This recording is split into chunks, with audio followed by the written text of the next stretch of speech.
ഇന്ന് ഒരു വിശേഷപ്പെട്ട ദിവസം. വിശേഷോ? അതല്ല, നിങ്ങൾക്ക് ഈ ലോകത്തിൽ ഏറ്റവും ഇഷ്ടപ്പെട്ട ഒരാളുടെ ദിവസം. അച്ഛന്റെ ഷഷ്ടി. അച്ഛന്റെ ഷഡ്ഡി അതല്ല, എനിക്ക് ഏറ്റവും ഇഷ്ടപ്പെട്ട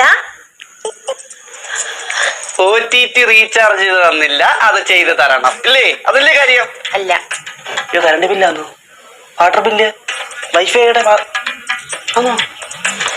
നിങ്ങളുടെ ജീവിതത്തിലേക്ക് ഭാഗ്യം കടന്നു വന്ന ആ ദിവസം. ഓ, നിർമ്മൽ സായിക്കുറി 500 രൂപ അടിച്ച ദിവസം. ഞാൻ മറന്നുപോയി. അല്ല, നിങ്ങൾക്ക് ഈ ലോകത്തിൽ ഏറ്റവും ഇഷ്ടപ്പെട്ട ഒരാൾ നിങ്ങളുടെ ജീവിതത്തിലേക്ക് കടന്നു വന്ന ദിവസം. പട്ടി, നമ്മുടെ ജൂണപ്പട്ടി വീട്ടിലോട്ട് വന്നത്. അശ്വതി നാള് ഞാനങ്ങ് മറന്നുപോയി. ഇന്നായിരുന്നു അത്. ഓ, ലിപ്സ്റ്റിക്ക് മേടിച്ച്, അല്ലെങ്കിൽ ഈ ചുണ്ട് ഇത്രയിട്ട് പുളുത്തത്തില്ല. ഒരു നാശം പിടിച്ച ദിവസം. എനിക്ക് നാശം പിടിച്ച ദിവസം, നാശം പിടിച്ച നമ്മുടെ വെഡിങ് ആനിവേഴ്സറി. നാശം പിടിച്ച മറന്നുപോയടാ. ഇന്നെന്റെ പിറന്നാളാ മനുഷ്യ, ബർത്ത്ഡേ.